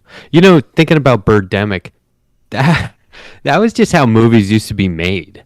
Yeah. You know, like there's a lot of really low budget horror movies that people nowadays they cherish them, but at the time it was like, what are you trying to do? You know, like this is horrible. Awful. That's not scary. Like Yeah, but that's why I loved them. Mm-hmm. Yeah. Anyway, those movies they don't always hold up. Like there was one I was showing to my wife, and she goes, "Oh, can't you see what they're doing here?" And I was like, "Oh yeah, that's pretty messed up." Like, cause I don't even want to go into detail about it because it's so messed up. It's like it's an analogy for something that is, you know, changes with the times, right? Sure. So like a lot of times these guys with no money, maybe they shouldn't be left to do whatever they want, Sure. right? But you know, you get a couple of scenes that are memorable anyway, especially with horror movies. Yeah, then you know the most extreme end is like you end up with like cannibal Holocaust kind of shit going on. Oh, It's like, yeah. Yeah, I mean, Have you seen that? I have not seen it in full, but I've seen like a lot of people talk about it, so I've seen some clips. But That you know, director was arrested coming out of the premiere. that's crazy. He walked out of the premiere and he's like, "What did everyone think?" And they cuffed him and took him to jail. Yeah, because it's like I think what I understood about it is like that movie would be illegal to make anywhere other than where he made it, and like he specifically like went to a country that had like weird laws so that he could exploit animals and indigenous populations, right? And so it's like really horrible. But I haven't seen it. I'd like to though. It's on my list. What about The Valley? I haven't seen it. Also called Obscured by Clouds, which is, I think that's what the Pink Floyd album was for. It was a soundtrack to it. Okay. The Valley. That's a heard of weird one. That's where I think what was it? They're trying to track down an albatross. Okay. Like they found a feather, and so they go to this valley, and it's not on any maps, which means obscured by clouds, right? Like nobody's seen it, right? And it does not go well. Actually, maybe don't watch it. See, that's one of those things that now that I keep thinking about it, it's like that doesn't hold up. It's not. I don't like not to every see movie things holds get up. hurt. You know? Yeah. Yeah, so, I'll watch. you know. I'll watch humans get chopped up any day. Animals, nah. It's true. I mean, unless it's like real humans getting chopped up. Well, not real. I mean, you know, maybe I'd have a different opinion if they're Republicans, but you know what? So, but yeah. Now, that's like Faces of Death. Did you ever see those No. Mondo films? No. Oof. See, I got a lot of catching up to do. You know, you have to. I gotta compile the list. I gotta execute the list. You know. When you're old like me, you'll see. Yeah. No. When I'm. Whatever 4 times what I am now, which I think is how old you are, like maybe 10 I'm going to be times. 48 in like So about a week. 12 times as old as I am. If you use an exponential curve. Yeah, right. But yeah, like Massive Talent, excellent film. To anyone listening, of course, you got to watch it. I mean, Gotta watch. There's Must no watch. debate. I don't care. Like, oh, I can't afford it. Like, go without eating for a couple days and watch that motherfucking yeah. movie. Like it's gonna do you a lot better than whatever shitty food you're eating. I can guarantee you. Yeah. Rielon has given me a super chat, 35 czars. QCock Wow. when? Would you like to engage in a question and answer portion? Yeah, sure. So if anyone has any questions for Matthew Strackbone, Q feel cock. free. QCock. Questions, comments, or concerns. I don't have the thing on this OBS scene, but The you what? know, imagine Oh, that yeah. the giant text is on screen. Just imagine. Use your In that font, Comic Sans font. Oh Comic my Sans. gosh. You know it's good. Shoosh. You can't debate it. You want to, you feel compelled to, but you can't. And if you tried, you would lose. It's that simple. I don't know. Exactly. You don't know. It's exactly right. Okay. Do you got here? Let me bring up the chat. Matt, why did your wife steal the wallet? I don't know what that means. Oh, because she wanted those fake pictures that were inside. You know how they put fake pictures in the photo part? She was like, oh, and she took it. Okay. No, I don't know what you're talking about. My wife doesn't steal. I'll buy her literally anything she wants. She doesn't I need to believed steal. it. I was like, did I miss a whole part of this conversation I somehow? just went with it. Rielon, 35 czars. Which day next week is Matt's birthday? Do you have a birthday coming up?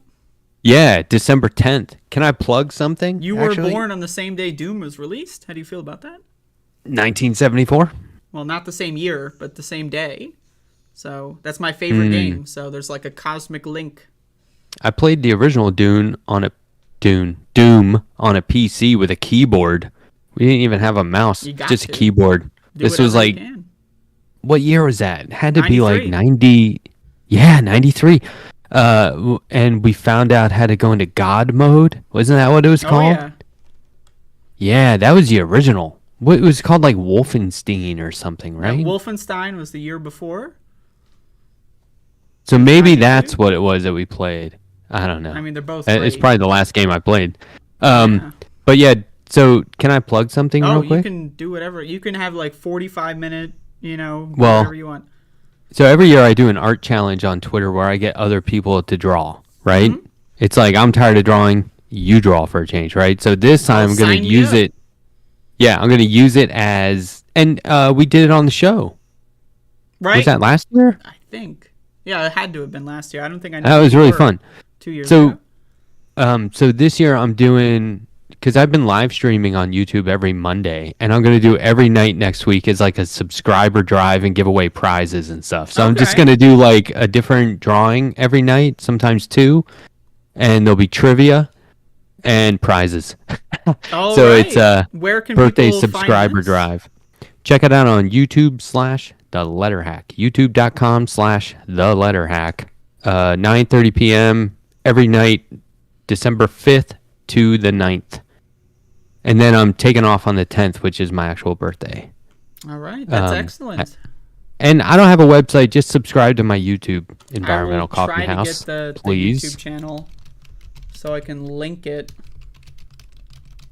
Oh, Milo wants to know when I'm bringing Andrea back to David Feldman's show. I guess I could do that anytime. I've been doing, though I was interviewed by David Feldman. That was great. And then, like, I've been hanging out in those Zooms. He'll do like a 24, 36-hour Zoom. Yeah. Have you ever seen those? Yeah, I've been in a couple, but like I'm I've been I'm doing not great tons of in those. large groups.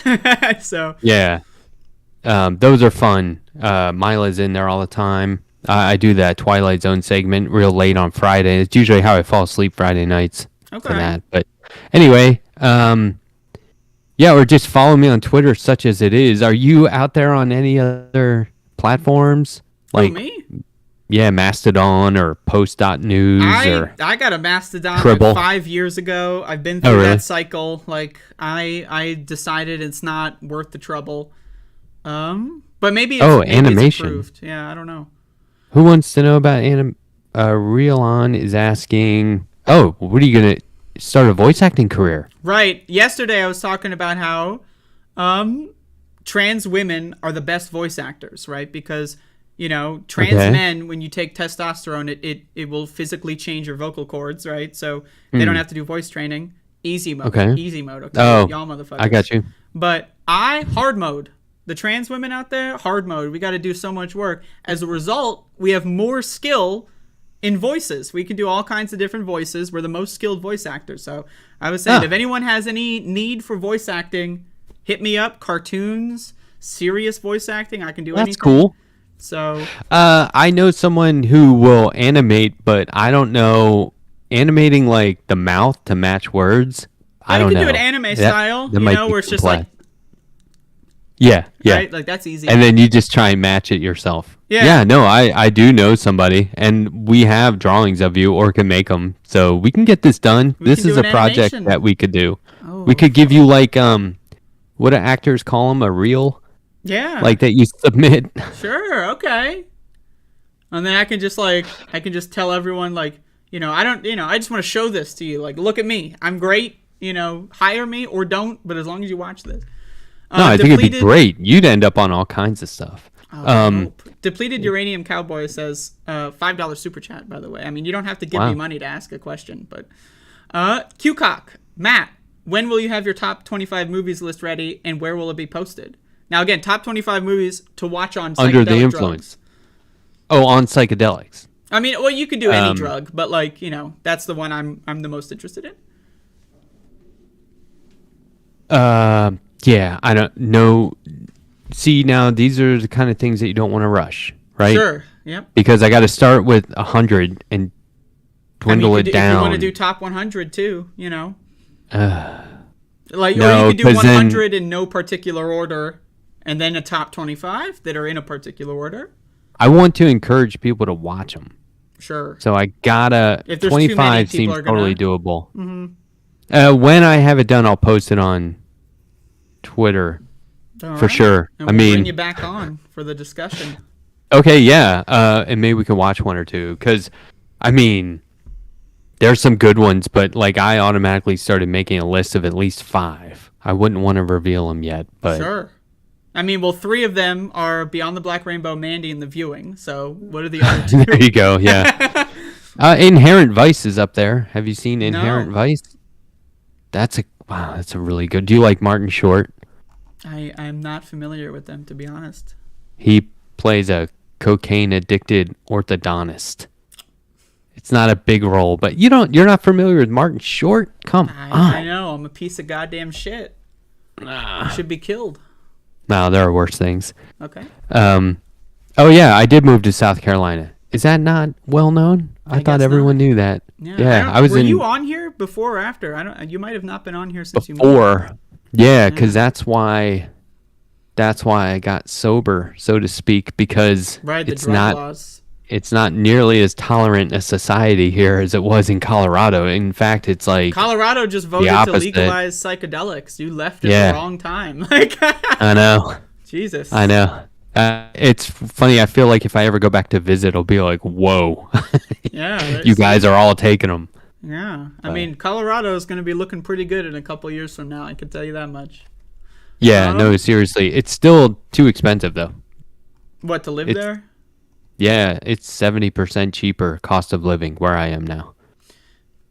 So, yeah. Think about it. There you go. Everything comes with a price. Run the risk of the laws if you need to versus all your money is thrown away at the government. No, exactly. Yeah. Anything else? Have either of you seen Forbidden Planet? What was that, Forbidden Planet? I might have seen it. That sounds familiar. Is it animated? I mean, I read it. It's a book. It's an old paperback, and it's also a comic book. No, okay, I haven't seen it, but I know it because it's referenced in Halloween 1978. And I remember looking up all the movies, because you know how in the first Halloween, like a lot of the thing is they're watching horror movies, the kids? Yeah, and I have a list of all the horror movies in that, and Forbidden Planet was in there. But I haven't seen it yet, but it's on my list. It is. Oh, yeah, Leslie Nielsen it's got to be like one of his first things. Leslie Nielsen from Naked Gun? Yep. Yeah, he's a very young man in that. Yeah, I've seen that. Yeah, okay. So that's on my list, Mila. I will let you know when I see it. It looks like the robot from Lost in Space, too. Yeah, a little bit. Ghoulies 1 or 2? Which is better? Why discriminate? I got to go with the sequel on that one though, because they were less which movie? they were less restrained. Ghoulies. I haven't seen either. I think if I remember correctly, those are the little guys like the movie posters. One of them coming out of like a toilet. Oof. I gotta watch them. Right? Yeah. Yeah. Ghoulies 2, man. That's the one. Yeah. Close to Eden. Another Milo recommendation. Huh. Thoughts on Rocky Horror Picture Show? Never seen it? Oh, saw it multiple times in the theater. Not in costume, but I would go to the midnight showings with friends who would dress up and they'd go down in the front and act it out and dance and sing. It was amazing. Sounds fun. Yeah, it was fun. That was the kind of thing where I was just a spectator, though. Sure. Yeah, you know. I would not I mean, participate. the viewer is just as important as the performer, right? Because performers wouldn't have... Totally. Yeah. John Ross in the chat says hello. Oh, hey, John Ross. What's up? I was on the John Ross show recently. Oh, good boy. guy. Excellent. I have IQ, not just a seen... comment. Oh, keep going. I haven't seen Close to Eden, I don't think. Somebody asked. I got to look that up. Rielon says, nice setup. You got like the dog thing, wolf walking on your head kind of thing going on. Oh, yeah. I got the lone wolf. Now they're floating. You got to move your head slightly again. All right. Oh, there you go. See? What was I going to say? I joined Matthew Film Guy's film discussion course. Okay. Matthew Film Guy from the Majority Report. It's amazing. We watch hardcore artsy films. All right. And then the majority of the other people in it are seniors from Queens, New York. Okay. So it was like through their YMCA, I think it's called Common Points. And when the pandemic happened, it went viral. And so then they opened it up. Anyone could join. And so now I'm talking to people. I'm getting the furthest perspective on film from my own possible. Okay. And so usually I just sit there and watch All and right. listen Maybe to what I they have should to look say. into that. Yeah, we watched some of the craziest movies. Like we just watched one that was so difficult for me to watch because it's What was just it? nothing really happens. It's called Class Action. Never heard of it. Oh man, it's like black and white, early 60s, German. I think it's German. But like I was reading about it first because it always comes with some write-ups that you can read and learn about the film for discussion's sake. And it was like, people always say you have to be in the right mood for this. And I was like, I'm still not in the right mood for it. I've tried 3 or 4 times. So I muscled through it the other day and I was like, I got nothing to say. All right. Well, I mean, It was really difficult. Now that you've seen it, right? Like, you know, whenever in the future that you think you might be in the right mood, you know, might be time to crack it on. So this is the thing. It's like now I get to hear what these folks think. Mm-hmm. You know, there's like 12 other people who are going to talk about it, and I'll just, you know, either live vicariously through them or see it from a new perspective and go back and watch it. But it's a really good course. It's only like $100, and it's like 10 or 12 sessions. Okay. They're I like didn't know 3 it hours was like each. a payment thing, but I mean that's Yeah. You got to do it somehow. That's the skill. But they also, it's like Criterion Collection films that you just can't get otherwise. Mm-hmm. So that payment is really, Okay, so they it makes provide the sense. movies Yeah. too, or yeah, oh yeah, yeah. All right, you can all right, download okay. them. Yeah. I got you. Yep. You should watch Fantastic Planet, animated movie from 1973, crazy trippy movie. I have heard of I'm it. sure I've seen that. Yeah. I just watched all of Gatchaman, Okay. which was called Battle for the Planets in America. It's a Japanese animated movie where they dress up like birds and fight. They're a ninja science team. Okay. It's really cool. All It's the right. coolest. Yeah. It made a resurgence like in the early 2000s, and they're all on YouTube now, so I just watched Oh, them. that's excellent. Yeah, I noticed YouTube has like a whole free with ads section. Yeah. But like, if you have ad block on, there's no ads. So Oh, really? yeah, Yeah. so I don't know why I haven't done that. yeah, so yeah, they have got a couple of good things on there. I watched Johnny Mnemonic on there recently, which Oh, is yeah. very That's a silly, good one. very silly. There's a couple of other things on there that I'm looking at. I think Cube is on there too. I assume the question about Jaws is for me. I've never seen Jaws. Yeah, I'm a piece Because of I shit. saw the first 3 Jaws in the theater, and it was the third one I saw in 3D. That, I didn't have nightmares, but it really stuck with me because, like, they blow up the shark at the end, and its jaws are, like, coming at you. Oh. You know? And that, in 3D, it really stuck with me. I was like, oh, the Jaws. Jaws is Jaws, you know? Yeah. And I don't know, it was like a real cool, like, image for me. Yeah, what's going on with 3D TVs? Like, that was like a thing a couple of years ago, but I haven't heard, like, I know there's 4K TVs. I'm still on 1080p 60 FPS. That's where I'm at. But Oh. are 3D Yeah, I'm on TVs 4K. still a thing? I had a 3D TV, but you need a 3D player to go with it. Really? Okay. So, But then and it's thanks- also like, are movies even released on that, right? So it's like you buy all the hardware and then there's like 8 movies. that's the thing. Yeah, it's like you have to film it with a 3D camera so that parts of it are actually in 3D. So it's gimmicky. But Yeah. thanks to Johnny Too Late FTV for clarifying what that Pink Floyd soundtrack was for. Okay. I haven't thought about that in a long time. The Moore and Zabriskie Point. I got to look them up. Yeah, Zabriskie Point. That's a good one. Defeated Man, we Uranium could talk about this Cowboy all day. Asks, which movies haven't you seen that you're planning to? Oh, like what's on my list? Yeah, that you haven't seen. Like, so no rewatches?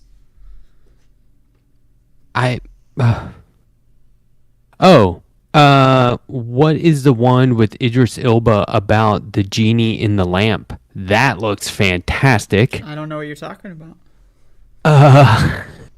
That's probably a really weird description. Let me look it up real quick. 3,000 Years of Longing. I really, really want to see that. Okay. And what was the other one? It's got bones in the title. It's about the one where they go to the exotic like restaurant and it ends up being like they hunt people. I don't know. For all the bones or something like that, or a plate of bones or something. Okay. It's got the girl who was the chess player. Okay. From the Queen's Gambit, I right? haven't seen it. I'm really bad at this. That's on my list. Okay. Anna Taylor-Joy is her name. I don't know Anyway. if I have like the way I watch movies is I kind of have like a mental list, and I'll like scroll through whatever streaming service I'm paying for this month, and then it's like, oh, that movie, I wanted to see that, right? So like I don't really plan it ahead of time, but yeah, I think the biggest thing The menu. The menu, is that the name? Yeah. Okay. Uh-huh. The biggest thing I'm working on is I want to build like a list of black and white and or silent films from like the 20s and 30s and watch them all next October. So like I'm just working on that cool. list. So if anyone has any recommendations for that, Definitely. Yeah. Yeah, like the ones we were talking about earlier. They're on the You got to list. watch Vampire. You got to watch The Maltese Falcon. Okay. Gotta watch. I mean, that's like the original Sam Spade character with Humphrey Bogart. It's so good. Now, you got to keep in mind, a lot of these movies, they're written, directed by men. And it's very pig-headed era. Mm-hmm. So, I can never say this. Double Indemnity? Never heard of it? Like where you can't be tried for the same crime twice? Sure. That movie, that's an amazing... Yeah, okay, I can give you some black and white recommendations for sure. Like some really, really good ones. But, every now and then you're just like, well, that's kind of cringe. You know? Yeah, I like, mean, you can just slap every women in era movies and has get away with some it? like that, yeah. Yeah. Have It's you seen shitty. Pig? Yeah, that was great. So, with Nicolas Cage, you Yep. saw that, right? Oh, yeah, it's excellent. Did you see the special features where he learns how to cook? No, I gotta buy it on Blu-ray. There's 2 of them, and there's like professional chefs showing him how to make.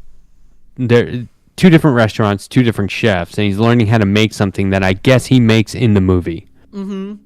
And it's just so cool to see him like at the helm, like Yeah, cooking. It was really good. I gotta get that.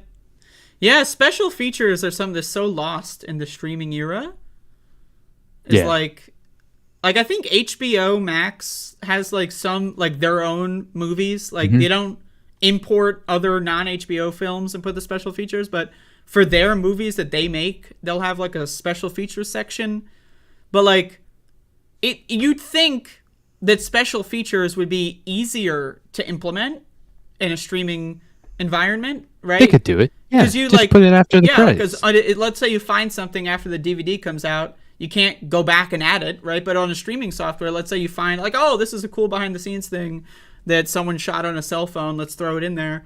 It's just that they're just trying to get you to go on to the next thing. Yeah. Whatever the algorithm has picked out for you next, they're like, coming up, you can watch this crap. Yeah. All right. Well, I think we're pretty much done here. Yeah, this was fun. Yeah. So Thanks you for having me coming back. on. You've broken the drought of guests. I haven't had a guest on in a while. And I've been on here a lot, right? Has this is the anyone been fourth on time. more than me? I think you're definitely number one at this It point. might- I think you were tied. The last time you came on here, I think you were tied Huh. with I forget who. But I think you're definitely number one now. Look at that question, Matt. Who's your favorite streamer and why is it Andrea? I assume you meant to type Andrea, not Andres. But my thing is, I have been a midday to evening guy. Like, I haven't even been able to start Majority Report at noon anymore. I've been so busy in the mornings, it sucks. So I've been watching segments and videos of a lot of things like Above It All, and I miss the morning live stream. I gotta rearrange my schedule. Yeah, if anyone rearranges their schedule for my show, I win. Wow. I'm the winner. I have won. And there you go. The problem is I'm at the mercy of other people's schedules, like general contractors and whatnot. Yeah, this so is why I sort don't. of. This is why I don't do anything. This is why I don't have guests. A lot of guests are just like, yeah, I'm only available on that day, and I'm like, oh Jesus Christ! I mean, I'll make myself available, but yeah. Well, I'm glad you made yourself available for this program. yeah, it was fun. And the viewing, watch it. Massive talent, watch it, and everything else we discussed, watch it, and them. And do you have anything else you want to advertise? No, that's all. All right. I got, like probably just like you, I've got stuff in the works that can't really talk about prematurely, Yep, top secret. but yeah, but there's some cool stuff coming down the line. Just hope everyone tunes in next week to my birthday subscriber drive. I'm trying to get to 500 subs. I don't really care if I do or not. Of course, I want subs so I can get monetized, but really, it's just like I want people to participate in the art challenge because that's one thing the world needs more of is art, and it's free in this case. So you got to do it. So check it out. Thanks for posting the link. I appreciate that. Yeah, no problem. It was already on my clipboard. Nice. There you go. So that's it. This is the awkward part. I've still never learned how to end a show with a guest on it. So that's all, folks. That's yeah, what you say, and then just wave. Yeah, like should I just kick you? Should I mute you? Right, and then like you'll leave, yeah, and then you'll leave. So I'm gonna mute you. So now you can't. So now now you have to leave, but I'm not kicking you out, right? So but no one see there you go, and there is that's it. That's the program, and that's all I got. So there you go.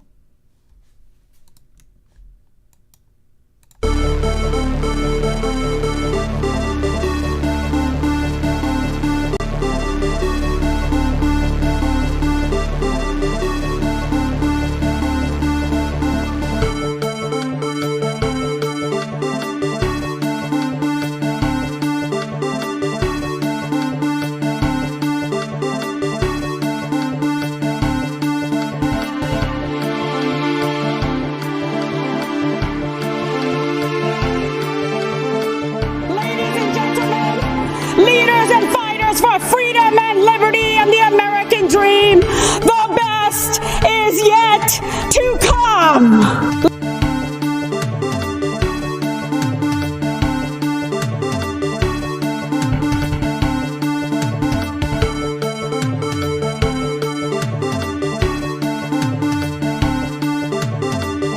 seriously, hot sauce. I've been eating a lot of hot sauce, a lot of raw peppers and hot sauce.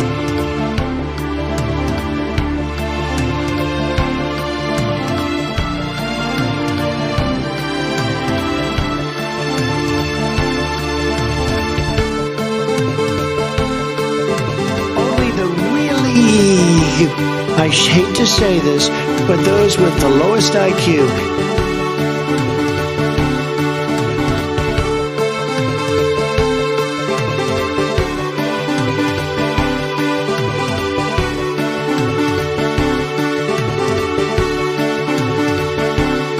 What rules, you sons of bitches?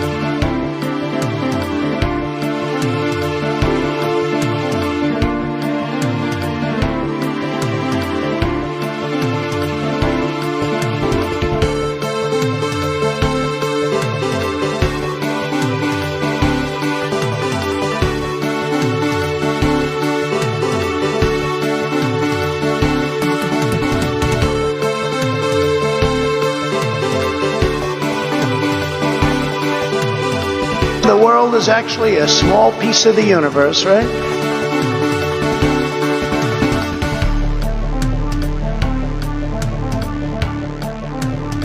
I'm about to be 34 and I have no family. Because my dad had 2 kids by the time he was 27. Yep. And I'm like, man, you know what the problem is though? It's definitely not me. Mm-hmm. I think it's everybody else.